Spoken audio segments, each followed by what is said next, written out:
బూడిదన్నా ఇప్పించండి పిల్లోడు ఈ రెండేనయ్యా నాకు ఏదో ఒకటి ఇస్తే నేను పలానా తారీఖున పలానా నేను దానం చేసుకుంటాను. అంతకన్నా నాకేం వద్దయ్యా, నేను ఆల్రెడీ కష్టాలు పడి బతికానయ్యా. మనం మే 9 నుంచి ఆ తర్వాత ఎవరెవరి దగ్గరికి వెళ్ళి మనం కంప్లైంట్ చేసినాం, కమిషనర్ సిపి దగ్గర చేసినాము. నా దగ్గర వచ్చారండి, నాకు ఫోన్ చేసి మా అబ్బాయిని చంపేస్తున్నారంట కృష్ణలంక పోలీస్ స్టేషన్లో, ఎవరన్నా జర్నలిస్ట్ని తీసుకొని రమ్మని చెప్పారు, అర్జెంటుగా రామా అని అన్నారు. సరే ఆ రోజు సాయంత్రం నేను వెళ్ళి ఏంటండి సిస్టర్ చెప్పింది నీ కొడుకుని చంపేస్తాను, నువ్వు దండ రెడీ చేసుకోమన్నారంట. ఎందుకన్నారు మీరు చంపేస్తాను అన్నారు, దండ రెడీ చేసుకోమన్నారు. అది 9వ తారీఖు కాదండి, తర్వాత వెళ్ళానండి. వెళ్తే బయట అడిగితేనేమో అశోక్ అనే కానిస్టేబుల్ ఉన్నాడు పంపిస్తామని చెప్తున్నారు. ఎస్ఐ గారిని అడిగాను, ఎస్ఐ గారు ఏమో పైన ఉన్నాడమ్మా అని చెప్తున్నారు. సిఏ గారి దగ్గరికి వచ్చి అడిగితే ఆయన సరిగ్గా సమాధానం చెప్పట్లా. ఏంటి వీళ్ళు ఇలా చెప్తున్నారని నేను ఇంటికి వచ్చేసామా, నువ్వు రా రేపు పొద్దున్న తీసుకొని వెళ్తాను. మళ్ళీ ఈవిని తీసుకొని వెళ్ళాను. 2వ రోజు మళ్ళీ వెళ్ళానండి. ఏంటి ఇవి వాళ్ళు తేడాగా ఉన్నారు, సరైన ఆన్సర్ ఇవ్వట్లేదు, అసలు పిల్లోడు ఉన్నాడో లేదో చెప్పట్లేదు. ఈవిడ చూసింది కొట్టడము, అబ్బాయి కేకలు వినటము, ఈ బాబుతో పాటు ఇంకా 4 నా సబ్జెక్టులు ఆ సెల్లో వేయటము, వాళ్ళందరినీ పంపించేశారు మన సబ్జెక్ట్కి. కానీ ఈ పిల్లని పెట్టలేదు. వాళ్ళ ముందే ఈయన్ని బాగా కొట్టారు, తలకి దెబ్బ తగిలి కళ్ళు తిరిగి పడిపోయాడు. కాళ్ళ గోళ్ళు తీసేసారు. ఒక డాక్టర్ని పిలిచి కాళ్ళ గోళ్ళు తీయించారండి. ఈ చేతులు 2 చేతులు వేసేసారు, 2 చేతులు బొట్టిన వేలు గోళ్ళు కూడా పీకేసారు, మెడ ఇరిసేసారండి, మెడగాడు ఇరిగిపోయింది.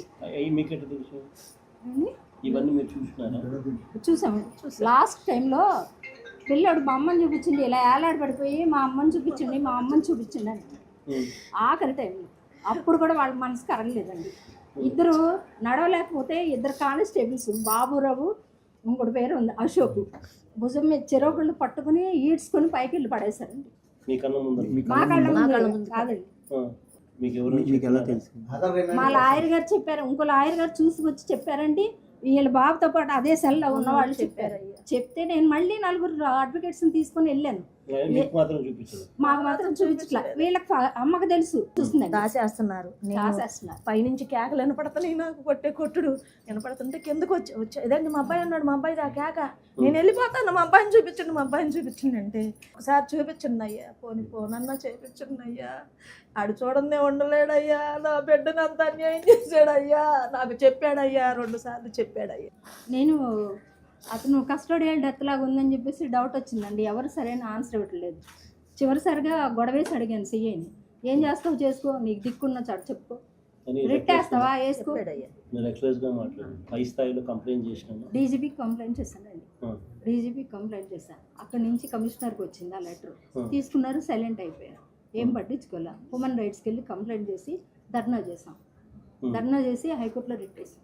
సిపి దగ్గరికి ఎప్పుడైతే ఈ కంప్లైంట్ వచ్చిందో, వాళ్ళ స్టేషన్ నుంచి మా దగ్గరికి వచ్చి జరిగింది ఏదో జరిగిపోయింది, సైలెంట్ అయిపోండి, మీకు అంత ఇస్తాం ఎంత ఇస్తాం అని అంటున్నారు. కానీ అసలు బాబుని చూపించాడు, ఏం జరిగింది ఏంటి, ముందు అసలు పిల్లోని చూపించండి, ఉన్నాడా లేడా అని అంటే జరిగింది ఏదో జరిగింది, కవరప్ చేయడానికి అసలు విషయం కరెక్ట్గా చెప్పట్లా.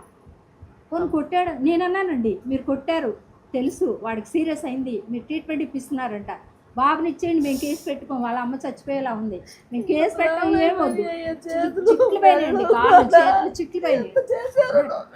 2 కేసులు ఉన్నాయండి, ఆ 2 కేసుల్లో కూడా వారెంట్ ఉంది. వారెంట్ మీద తీసుకొచ్చి అంత పని చేస్తారని ఎక్స్పెక్ట్ చేయలేదండి. అంత దారుణంగా కొట్టి చంపాల్సిన అవసరం ఏముంది, వారెంట్ మీద పట్టుకున్నావు తీసుకెళ్ళి కోర్టుకు పెట్టాలి. కోర్టుకు ప్రొడ్యూస్ చేయాల్సిన కేసు ఇది. అవునండి, అసలు తన దగ్గర చిన్న ఇష్యూ అండి, కేసులన్నీ కొట్టేశారు, 2 ఉన్నాయి. వారెంట్కి సంబంధించి వీళ్ళు తీసుకొచ్చి మామూలుగా వీళ్ళు చేయాల్సిన పని ఏంటంటే కోర్టు అట్లాంటిది కోర్టుకు పెట్టకుండా 4 రోజులు హింసించి 15 మంది కొట్టారు. 4 రోజులు హింసించి కాళ్ళు చేతులు అన్నీ ఇరిసేసి దారుణంగా కొట్టారండి. రక్తం కారిపోయింది, ఆ సెల్లో రక్తం కారిపోయింది, గోల్డ్ పీకారు. ఆర్ఎంపీ డాక్టర్ సుబ్బారావు అని ఒకరిని తీసుకొచ్చి ట్రీట్మెంట్ వారికి ట్రీట్మెంట్ చేయడం కట్లు కట్టి పక్కన ఉన్న వాళ్ళందరూ చెప్పారండి. ఆ చుట్టుపక్కల వాళ్ళు కూడా ఆడికి కూడా తీసుకొచ్చారు. ఆర్ఎంపీ డాక్టర్ వివరాలు అన్నీ తీసుకొచ్చారండి. ఆ 2 కాళ్ళకి ఇంజెక్షన్ చేస్తే 2 కాళ్ళు పడిపోయినాయి పిల్లడివి. 2 కాళ్ళు పడిపోయినాయి. అంటే వీళ్ళు ఫుడ్ పెట్టకుండా కొట్టి తిట్టి ఇంజెక్షన్ చేసినప్పుడు 2 కాళ్ళు పడిపోయినాయి. 2 కాళ్ళు పడిపోతే 2 కానిస్టేబుల్స్ ఈడ్చుకుంటూ తీసుకెళ్ళి పైన ఒక చిన్న రూమ్ ఉంది. ఆ రూమ్లో సార్ వాడు కేకలు అనపడుతుంది నాకు పైనుంచి కేకలు అనపడుతుంది. అమ్మో ఇది నా పిల్లాడు గొంతు. నేను ఎదురుగా ఒకడు ఉంటే తోసేసి నేను గబగబా వచ్చేసాను. నా పిల్లాడమ్మా మీ అబ్బాయి కదరా యువతలకు రాను ముందు అడ్డం వెళ్ళిపోయారండి. 2 వచ్చి అడ్డం నుంచున్నారు. పైకి వెళ్తుండే ఆ పిల్లోని కొడుతుంటే కేకలు వినిపిస్తున్నాయి. అక్కడ వెళ్ళే దారికి అడ్డం నుంచున్నారు 2 కానిస్టేబుల్. అంత నుంచొని బంధించి కొట్టాల్సిన అవసరం ఇందులో ఏం లేదండి. మేము ఆల్రెడీ కృష్ణలంక పోలీస్ స్టేషన్లో ఇతను గత 20 సంవత్సరాల నుంచి ఏజీఎస్లో చేసేవాడు. ఎస్ఐగా చేసేవాడు. ఈ నాగరాజు అనే అతను ఫస్ట్ నుంచి దూకుడుగా ఉండేవాడు.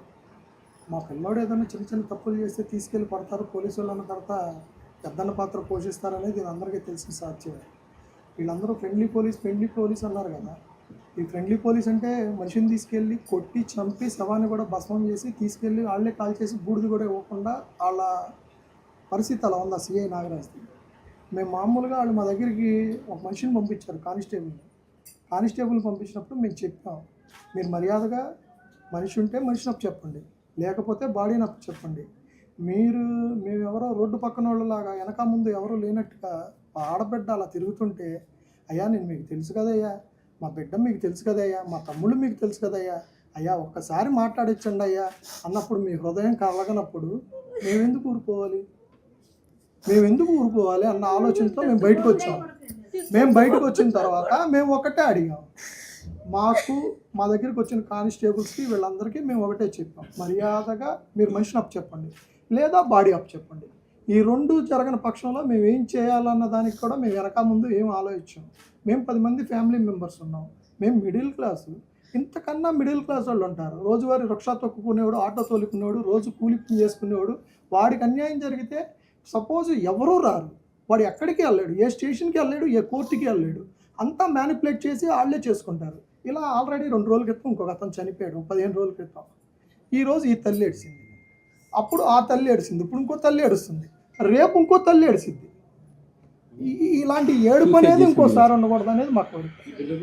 చనిపోయాడు, అతని పేరు చెప్పి చనిపోయాడు.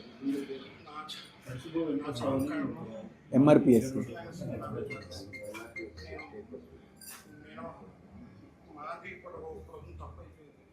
నన్ను వేటాడి వేస్తున్నారు. గత 3 నెలల నుంచి నన్ను కొడుతూనే ఉన్నారు. నేను ఇంక బతకలేకపోతున్నాను. నా సహకారం కృష్ణాక్షయ్య గారు, ఇంక నేను బతకలేను. గులికలు ముందు తాగేస్తున్నారు. నా సహకారం కృష్ణాక్షయ్య గారు. చూడండి అంటారు, నెక్లెస్ క్రిమినల్ కాకుండా మేమందరం ఊరుకోవాలంట. ఏసీపీ అవుతున్నాడంట, బేరం తీసుకొస్తున్నారండి.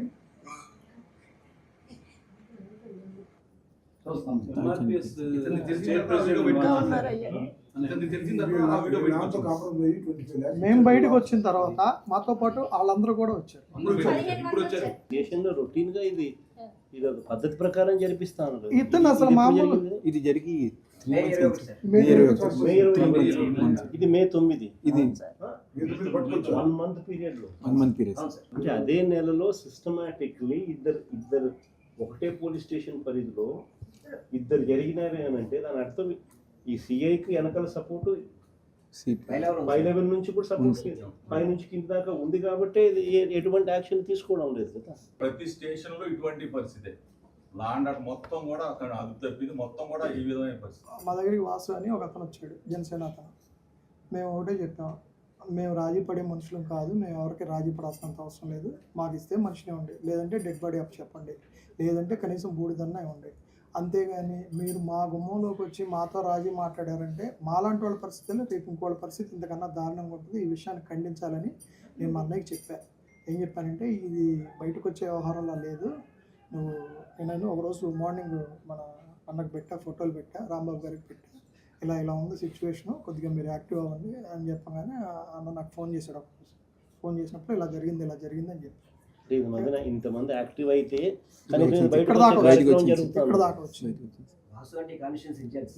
Janasena incharge sir. పంగిశెట్టి వాసు అని చెప్పి ఆయన పంచాయతీ చేయడానికి తను పంచాయతీ అయితే చేస్తాడు. అతని కారులోనే తిరుగుతున్నాడండి. అతని కారులోనే తిరుగుతున్నాడు సిఐ. మేము 4-5 సార్లు చెప్పాం కూడా, మీరు మమ్మల్ని ఇబ్బంది పెడతాం కరెక్ట్ కాదు, మా వాళ్ళని ఒప్పిస్తాం, డబ్బులు అంత ఇస్తాం అంటే ఇప్పుడు ఆల్రెడీ ఒక అతను మే 9వ తారీఖు 10వ తారీఖు ఒక అతను చనిపోయాడు, మళ్ళీ ఇది 2. ఇలా ఇంకెంతమంది తల్లిలు ఏడుస్తారన్న ఆలోచనతోనే మేము బయటికి రావడం జరిగింది. మేము బయటకు రాగానే రాంబాబు గారు కానీ విష్ణు గారు కానీ వీళ్ళందరూ కూడా మాకు సపోర్ట్గా వచ్చారు. కాంగ్రెస్ పార్టీలో నారాయణ శెట్టి గారు కానీ కొల్మకొండ గారు కానీ అందరూ వచ్చారు. ఆల్ పార్టీస్ అందరూ వచ్చారు, మాకు హెల్ప్గా నుంచున్నారు. అది జరిగింది సార్. అందులో క్లియర్ కట్గా కనిపించేది ఏంటంటే సిఐకి పైనుంచి సపోర్ట్ ఉంది కాబట్టి ఇంత యథేచ్ఛగా జరుగుతుంది. బాగా ఉందండి. ఎందుకంటే మీరు డీజీపీకి మీరు కంప్లైంట్ చేసినా నో యాక్షన్, కమిషనర్కి వస్తే కమిషనర్ దగ్గర నుంచి మీకు నో యాక్షన్.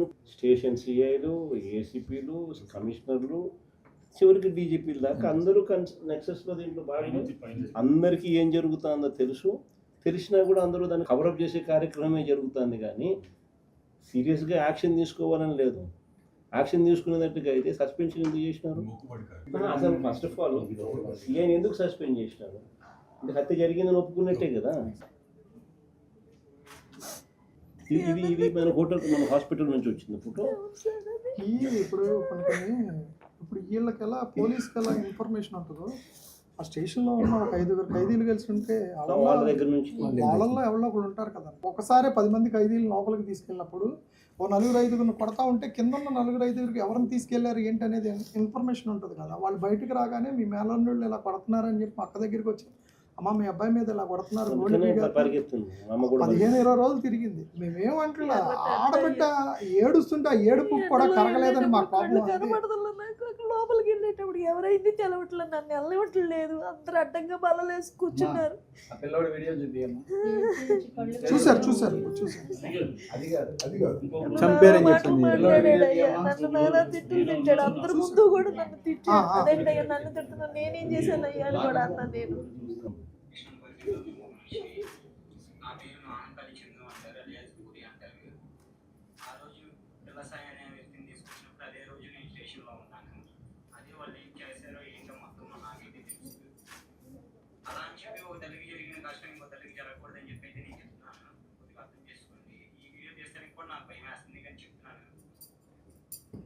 అతను తీసుకొచ్చి నన్ను లాకప్లో ఉన్నప్పుడు చిత్రహింసలు పెట్టారు. అది నేను చూశాను. నేను బయటకు వచ్చి చెప్దాం అనుకున్నా, చాలాసార్లు నాకు జరిగింది. నేను ఆల్రెడీ జోన్లైన్ కొట్టు దగ్గరికి వెళ్ళి ఇట్లా చేస్తున్నారని చెప్తే లాయర్లు కూడా, కొంతమందికి తెలిసిన లాయర్లు కూడా పోలీసు వాళ్ళకి సపోర్ట్ చేశారు. ఆ రోజు సపోర్ట్ చేయడం వల్ల మేము ఎవరికి ఏం చెప్పుకోలేకపోయాము. అదే గోడ మీద నుంచి దూకి తీసి పడిపోయినా కూడా మనిషిని చూస్తా కూడా మంచి నీళ్ళు పోయకుండా వెళ్ళిపోయారు. ఆ వ్యక్తిని వాళ్ళు ఏ విధంగా అయితే ఎక్కడి నుంచో తీసుకొచ్చి చిత్రహింసలు పెట్టి ఆ రోజు మాత్రం స్టేషన్లో చేసింది అదైతే ఎవరికి గ్రాహ్యం కాదు. నీకు లా తెలిసిన ప్రకారంగా అయితే నువ్వు నీకు అరెస్ట్ వారెంట్ ఉందంటే నువ్వు పట్టుకొని LPW వాళ్ళని దాన్ని కోర్టులో పెట్టాలి. కానీ ఇలా న్యాయంగా అన్యాయంగా అదే మనిషిని తీసుకెళ్ళి నువ్వు జైల్లో పెట్టాలి. అమ్మ తల్లి గారు బాగుందా బాగోలేదా, నా కొడుకు ఉన్నాడని కూడా ఒక ఆచూకీ అనేది తెలుసుకునేది వాళ్ళ అమ్మగారు. నువ్వు అలా అని చెప్పి జైల్లో పెట్టకుండా ఇంకా ఏం చేయకుండా ఇలా స్టేషన్లో అన్ని రోజుల నుంచి కొన్ని చిత్రహింసలు పెట్టి వాళ్ళకి ఏమి చెప్పకుండా నీ మనిషిని చంపేశానంటే అది న్యాయం కాదు. చూసే జనాలకు కూడా నీకు ఎవరికైతే అప్పుడు భయపడుతుంది సార్, అక్కడ మీద కూడా మళ్ళీ అటెంప్ట్ చేస్తారని చెప్పి